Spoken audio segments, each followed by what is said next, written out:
Support comes from Missouri Forest Products Association, committed to sustainable and sound conservation of the state's forests, which support more than 41,000 Missouri jobs, resulting in a $10 billion industry. ChooseWood.com. It's Monday, October 25th. This is The Gateway. I'm Wayne Pratt. There is a push in Illinois to get more electric vehicles on the roads. Supporters say it could be a significant boost to the state's economy. So we're talking about tens of thousands of new jobs, hundreds of thousands of man-hours of construction to put this infrastructure in place. We'll explore the effort to get 1 million new electrical vehicles on the roads in Illinois in just a few minutes. People in areas south of St. Louis and in Illinois are cleaning up after strong storms blew through last night. The National Weather Service will send survey teams to many areas today, including St. Francis and St. Genevieve counties. Meteorologist Alex Elmore says the St. Louis office has received several reports of damage. Lots of reports of downed trees. There's portions of southeastern Missouri where these tornadoes potentially rolled through. They, heavily wooded, so lots of downed trees. And we have received several reports of power lines and power poles damaged, as well as several reports of structural damage. Elmore says survey teams will determine if communities are cleaning up from straight-line winds or tornadoes. He says it's more typical for such a weather system to blow through the area during the spring. Almost 90% of Missouri's nursing home residents are now fully vaccinated against coronavirus. But as St. Louis Public Radio's Shayla Farzan reports, nursing home staff in Missouri have the second lowest vaccination rate in the nation. In Missouri, about 55% of workers are vaccinated on average per nursing home, far below the 70% national rate, according to federal data. Jenny Hollinsworth is the long-term care ombudsman for the state of Missouri. She says unvaccinated workers can still pass the coronavirus to elderly residents. We've got staff that are out and about in their communities, and then they're coming back into the facility and potentially bringing that to a resident. The Biden administration announced in August that all U.S. nursing homes would be required to vaccinate staff or risk losing their federal funding. But federal officials have yet to set a deadline for that mandate. I'm Shayla Farzan, St. Louis Public Radio. A report from the U.S. Department of Agriculture shows the benefit program, previously known as food stamps, has more than twice the impact on rural communities than their urban counterparts. St. Louis Public Radio's Jonathan Ahl reports. The study shows the Supplemental Nutrition Assistance Program, or SNAP, increased total spending and created jobs at twice the rate in rural areas. Economist Catherine Ralston is one of the authors of the report. She says the two biggest factors are that food purchased with SNAP benefits in urban areas end up creating jobs in agriculture and food production in rural areas. And once the money is in rural communities, it tends to stay there. The farms are buying equipment.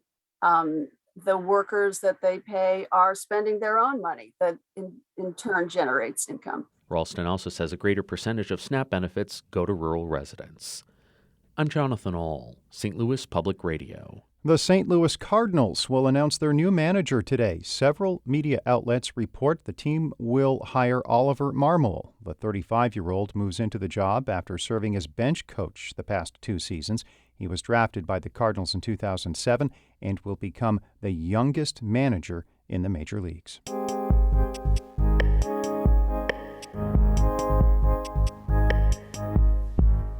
Governor J.B. Pritzker last month signed a massive law overhauling Illinois' energy portfolio to combat climate change. But the state is looking at a long road to another goal in that new law, getting 1 million new electric vehicles on Illinois roads.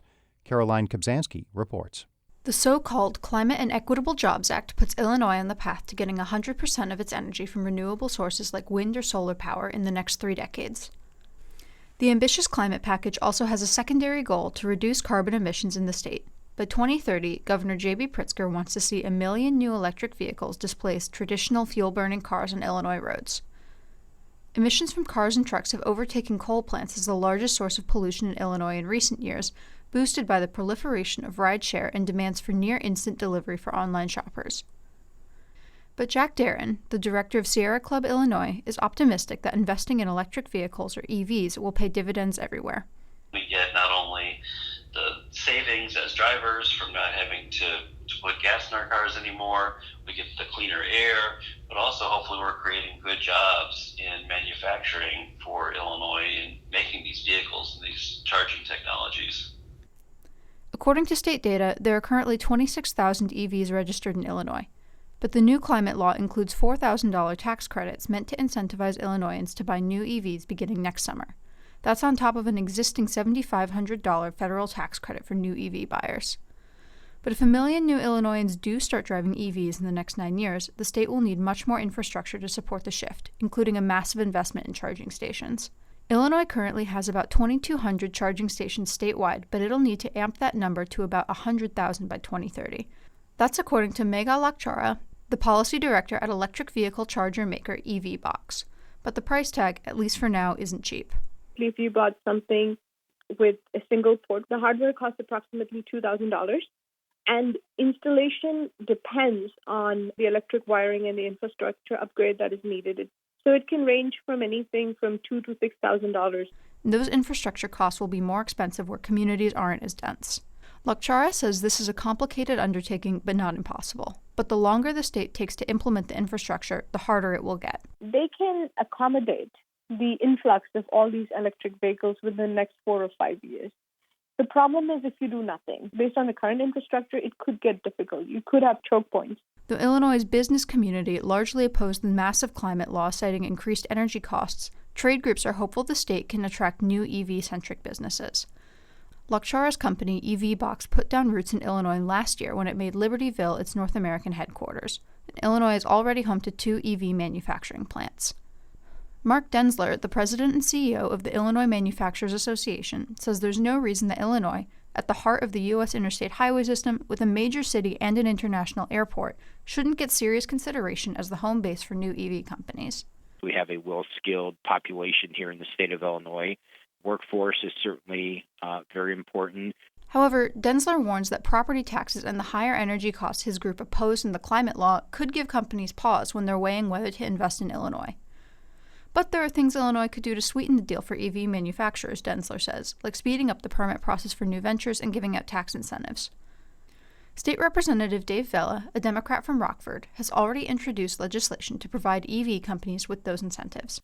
So we're talking about tens of thousands of new jobs, hundreds of thousands of man-hours of construction to put this infrastructure in place. It really could boom our economy back to post-World War II times. Lawmakers are currently considering the proposal, which includes creating tax credits for EV manufacturers and EV battery makers, in addition to utilities incorporating renewable energy into their grids.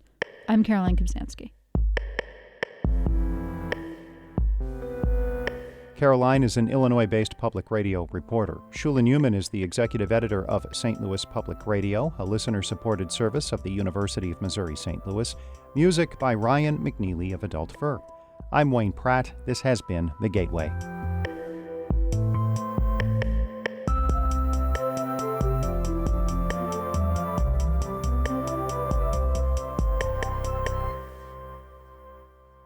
Support comes from the Missouri Forest Products Association, committed to conservation and careful management of the state's forests to make them more resilient and better habitats for wildlife.